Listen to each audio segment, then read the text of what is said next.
Hello बच्चों, let's read out the question first. Momentum is conserved in a two body collision only if.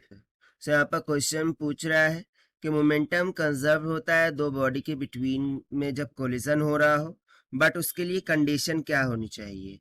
तो चलिए start करते हैं हम सॉल्यूशन से. But before of it, let's talk about the key concept which we are going to use here for this question. So यहाँ पर हम concept क्या लगा देंगे, that will be nothing but momentum. So linear momentum एक vector quantity होती है जिसका फॉर्मूला हो जाता है मास इनटू वेलोसिटी, क्योंकि इसमें वेलोसिटी क्या होता है, वेक्टर क्वांटिटी होता है.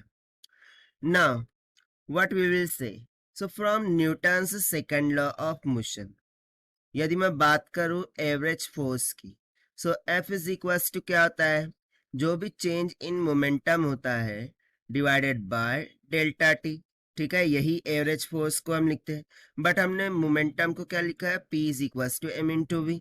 सो क्या मैं इस तरीके से बोल सकता हूँ कि average force will be equals to, mass तो कॉमन ही रहने वाला है, there will be a change in velocity divided by delta T हो जाएगा.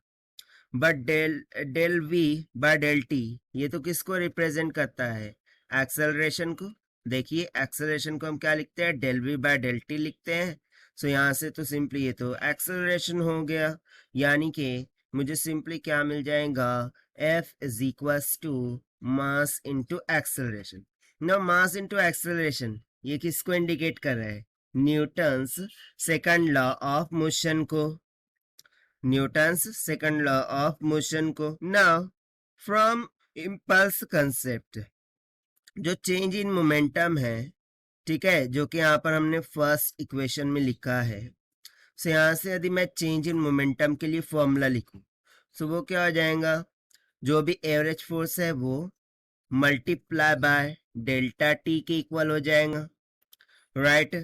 अब यहाँ पर मैं यदि देखूं, सो मोमेंटम ये क्या होना चाहिए, जीरो होना चाहिए, क्योंकि मोमेंटम क्या हो रहा है, कंजर्व हो रहा है. यदि मोमेंटम कंजर्व हो रहा है यानी कि डेल्टा पी किसके इक्वल होना चाहिए, जीरो के इक्वल होना चाहिए.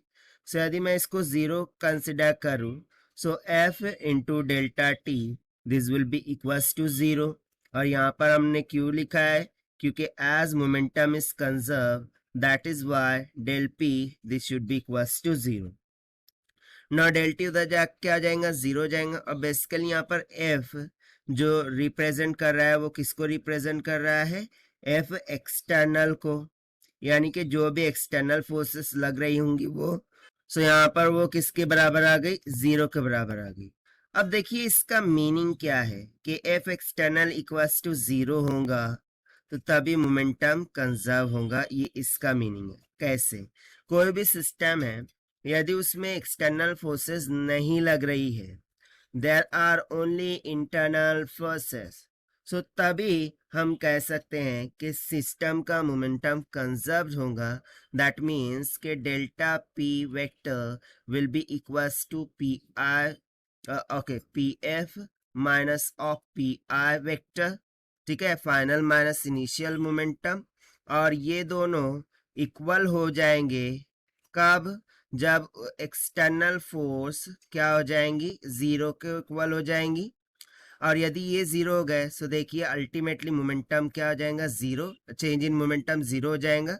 That means momentum is conserved, that means momentum is conserved.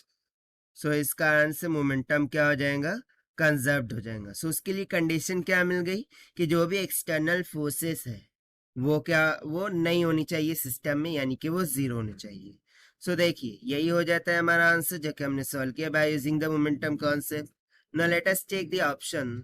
सो यहाँ से जो ऑप्शन डी हमें दिख रहा है, that is the net external force acting on the two body system it's zero, यानी कि जब टू बॉडी सिस्टम पर जो भी एक्सटर्नल फोर्सेस एक्ट कर रही होंगी वो जीरो की इक्वल हो जाएंगी. सो उस टाइम पर हम बोल सकते हैं कि momentum is conserved in two body collision only. So this is the required solution. I hope you understood well. Best of luck. Thank you.